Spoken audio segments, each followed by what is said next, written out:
Assalamualaikum warahmatullahi wabarakatuh.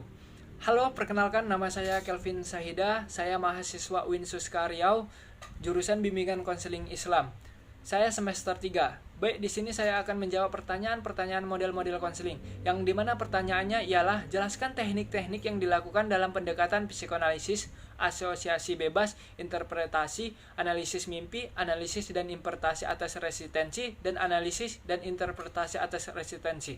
Oke, di sini saya akan menjawabnya, yaitu asosiasi bebas adalah metode yang menggali informasi klien sampai ke alam tidak sadar. Di dalamnya ada transferensi, yaitu mengungkapkan isi ketidaksadaran yang tersimpan sejak anak-anak dengan memakai terapis sebagai medianya. Selanjutnya yaitu analisis mimpi. Adalah metode dengan menafsirkan mimpi menggunakan simbol-simbol yang keluar dari mimpi klien. Simbol yang dimaksud tidak dapat diterjemahkan secara langsung tapi ada maknanya, yaitu analisis dan interpretasi atas resistensi adalah metode untuk membantu klien dengan agar menyadari alasan-alasan di balik resistensi sehingga dia bisa menangannya. Tujuannya mencegah sesuatu yang bisa mengancam akan memasuki kesadaran klien dengan cara mencegah klien mengungkapkan hal-hal yang tidak disadarinya. Selanjutnya pertanyaan yang kedua adalah jelaskan penyebab neo-Freudian memisahkan dari Freud seperti Alfred Adler dan Albert Ellis. Di sini jawabannya saya akan menjawab, yaitu Adler menjadi populer karena menjadi inferiority complex-nya yang tampak memiliki efek langsung pada harga diri seseorang dan kesehatan mental secara keseluruhan. Dia juga mendukung karya-karya Nietzsche, sementara Freud tidak menyukai gagasan membaca apapun dari Nietzsche. Cukup mengejutkan, Freud tampaknya telah merangkul beberapa dari Nietzsche kemudian dalam publikasi terbarunya sebagai konsep drift kematian, dalam kurung keinginan bahwa seseorang untuk mati dan dorongan untuk hidup. Yang pertama adalah Freud adalah ahli saraf Austria, sementara Adler lebih dari seorang dokter medis dan psikoterapis. Yang kedua adalah Adler lebih menekankan pada memahami orang secara keseluruhan, sedangkan Freud pada pandangan yang terfragmentasi dari ego individu, superego dari prinsip ide. Yang ketiga adalah Freud awalnya tidak menyukai prinsip-prinsip Nietzsche, tidak seperti Adler yang telah menjadi pendukung setia. Pertanyaan selanjutnya yaitu coba saudara jelaskan eksperimen Pavlov tentang classical condition kemudian dikaitkan dengan model counseling behavior therapy. Yaitu saya menjawabnya, buku Since and Human Behavior menjelaskan tentang peran dari teori operant condition di dalam perilaku manusia. Pendekatan behavior merupakan pendekatan yang berkembang secara logis dari keseluruhan sejarah psikologis eksperimental. Eksperimen Pavlov dengan classical conditioning dan Bechterev dengan intermental conditionnya memberikan pengaruh besar terhadap pendekatan behavior. Pavlov mengungkapkan berbagai kegunaan teori dan tekniknya dalam memecahkan masalah tingkah laku abnormal seperti hysteria, opsional neurosis, dan paranoia. Selanjutnya yaitu pertanyaan keempat. Jelaskan konsep dasar dari model konseling rasional emotif terapi. Di sini saya akan menjawabnya, yaitu rasional emotif terapi atau model konseling REBT adalah suatu proses pendekatan konseling yang menangani masalah berhubungan dengan kognisi, emosi, dan tingkah laku dengan mengubah cara pandangan klien yang sebelumnya irasional menjadi rasional. Konseling teknik rasional emotif terapi Konseling teknik rasional emotif behavior therapy atau REBT mengajak klien untuk mengidentifikasi permasalahan secara bersama-sama sehingga klien dapat memberikan umpan balik yang diperlukan untuk mengatasi permasalahan klien itu sendiri. Yang selanjutnya pertanyaan kelima, jelaskan perbedaan model konseling Rodgers dengan model konseling Treat dan faktor jika ditinjau dari hubungan antara konselor dan klien. Oke, saya akan menjawabnya. Perbedaan model konseling Rodgers dengan mental konseling Treat dan faktor dari hubungan antara konselor dan klien adalah model konseling Rodgers atau person contract.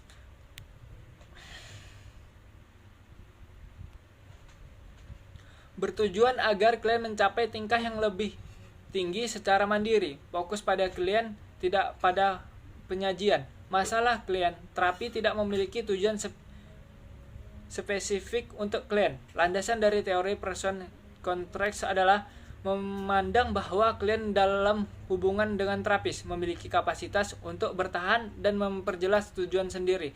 Sedangkan model counseling trait adalah faktor balik klien maupun konselor mendiagnosis potensi klien untuk mengawali penempatan dalam kurikulum atau pekerjaan. Setiap individu mempunyai kecakapan dan keinginan untuk mengidentifikasi secara kognitif kemampuan sendiri. Selanjutnya pertanyaan ke-6 adalah jelaskan teknik-teknik yang digunakan dalam model konseling Gestalt. Konseling Gestalt merupakan proses konseling dengan konselor yang membantu klien untuk jujur memandang pada diri sendiri dan menentukan cara bagaimana agar terjadi perubahan dalam hidupnya. Teknik-teknik yang digunakan dalam model konseling Gestalt yaitu latihan dialog. Pada terapi Gestalt adalah sangat memperhatikan pada terbelahnya fungsi kepribadian. Yang kedua adalah break-calling, teknik yang bertujuan untuk menuju seseorang atau kelompok untuk sekadar berbincang-bincang maupun saling melakukan sesuatu masing-masing. Selanjutnya itu bermain dengan proyeksi. Dinamika proyeksi terdiri dari apa yang oleh seorang dilihat dalam diri orang lain. Hal-hal yang tidak mampu dilihat tidak mau menerima sebagai yang ada pada dirinya. Selanjutnya yaitu teknik membalikkan. Teknik membalikkan adalah terapis bisa meminta seseorang merasa menderita mencegah sangat berat serta rasa malu yang berlebihan dengan memainkan peran sebagai ekshibisionis dalam kelompok itu. Oke. Selanjutnya yaitu latihan membesar-besarkan salah satu sasaran terapi Gestalt yang ingin dicapai adalah bahwa klien menjadi lebih sadar akan pertanda serta petunjuk rumit yang mereka kirimkan lewat bahasa isyarat. Yaitu selanjutnya adalah bertahan dengan perasaan yang ada. Untuk di sini terapis mencoba untuk mendesak klien untuk tetap bertahan atau mempertahankan perasaan itu. Selanjutnya yaitu pendekatan Gestalt adalah pada kerja mimpi, bukan menganalisis mimpi, melainkan membawa mimpi itu kembali hidup dan menghidupkan kembali seolah-olah terjadi sekarang. Selanjutnya yaitu pertanyaannya yang ketujuh, jelaskan 3 aspek atau 3 dimensi yang saling berkaitan dalam membentuk sifat manusia jika ditinjau dari model konseling logoterapi. Yaitu yang pertama adalah freedom of will, yaitu kebebasan berkeinginan. Kebebasan berkeinginan adalah ciri unik dari keberadaan pengalaman manusia. Manusia tidak bebas dari kondisi biologis, psikologis, dan sosiologis, tetapi manusia berkembang untuk mengambil sikap terhadap kondisi-kondisi tersebut. Yang kedua adalah the meaning of life, makna hidup. Menurut Frank, tahun 1985 sampai 1962, hidup punya potensi untuk memiliki makna apapun, kondisi atau masalah yang sedang dihadapi, bahkan dalam kondisi yang paling menyedihkan sekalipun. Manusia memiliki kemampuan untuk mengubah aspek-aspek hidup yang negatif menjadi sesuatu yang positif. Yang ketiga adalah the will of meaning, keinginan akan makna. Keinginan akan makna mendorong manusia untuk melakukan berbagai kegiatan agar hidup dirasakan seperti dan berharga. Keinginan akan makna adalah dasar perjuangan manusia untuk menemukan dan memenuhi makna dan tujuan hidupnya. Selanjutnya pertanyaannya yaitu jelaskan kembali apa yang Anda pahami tentang makalah yang Anda presentasikan. Oke, saya akan menjawabnya. Model-model konseling terapi Alderian. Alfred dan Adler adalah pencetus konseling Alderian bersama para pengikutnya berdasarkan teori psikologi individual Adler. Adler dilahirkan di Wina pada tahun 1870. Terapi Alderian menggunakan pendekatan holistik dan sosioteologis yang berdasarkan kepada psikologi individual. Psikologi individual memiliki beberapa asumsi tentang hakikat manusia, yaitu manusia tidak menyadari tujuan-tujuan dan kekuatan-kekuatan untuk mencapai tujuan tersebut. Yang selanjutnya yaitu manusia tidak dapat dibagi ke dalam bagian-bagian mental yang terpisah. Dalam kata lain, manusia bersifat holistik. Yang selanjutnya yaitu manusia bersifat sosial, artinya bahwa perilaku dia hanya dapat dipahami secara komprehensif apabila dikaitkan dengan lingkungannya. Yang selanjutnya adalah manusia berperilaku karena didorong oleh tujuannya teologis. Tujuan ini merupakan bahwa sosialnya dan mengungkapkan kepribadiannya. Konsep kunci konseling terapi Adlerian yaitu yang pertama adalah perasaan rendah diri. Perasaan rendah diri merupakan kondisi yang normal dari semua orang sebagai sumber dari usaha manusia dan kekuatan yang menentukan tingkah laku. Adler meyakini bahwa perasaan inferior senantiasa hadir dan kekuatan yang memotivasi tingkah laku. Inferioritas bukan bertanda kelemahan atau abnormalitas. Selanjutnya yaitu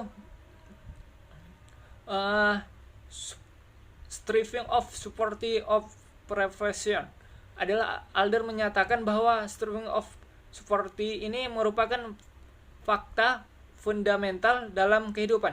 Striving of supporting adalah suatu usaha agar diri kita sempurna, yaitu menjadi diri kita utuh. Kesempurnaan atau keutuhan adalah tujuan yang diorientasikan ke masa depan.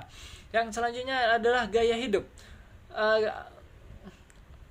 Style of life atau lifestyle atau gaya hidup ini merupakan struktur karakter yang unik atau pola tingkah laku dan karakteristik pribadi yang dengannya setiap individu berjuang mencapai kesempurnaan. Dapat juga diartikan sebagai konsep diri dan konsep tentang kehidupan yang memberikan arahan atau pola yang pasti dalam berperilaku. Yang selanjutnya adalah social instinct. Adler mengartikan social instinct atau community interest sebagai potensi sifat bahwa individu untuk berkooperasi dengan orang lain dalam rangka mencapai tujuan-tujuan personal dan sosial. Menurut dia, tidak ada seorang pun yang terlepas dari seorang lain ataupun lari kewajiban terhadap orang lain. Sejak awal kehidupan, individu telah berkumpul dalam lingkungan keluarga, suku, bangsa, dan bangsa. Selanjutnya adalah urutan kelahiran. Terkait dengan urutan kelahiran ini, Adler mengklasifikasikan ke dalam 4 urutan, yaitu anak dengan kelahiran pertama, anak kelahiran kedua, anak bungsu, dan anak tunggal. Mungkin hanya di situ jawaban saya. Apabila ada kesalahan, saya mohon maaf. Wabillahi taufiq hidayah. Wassalamualaikum warahmatullahi wabarakatuh.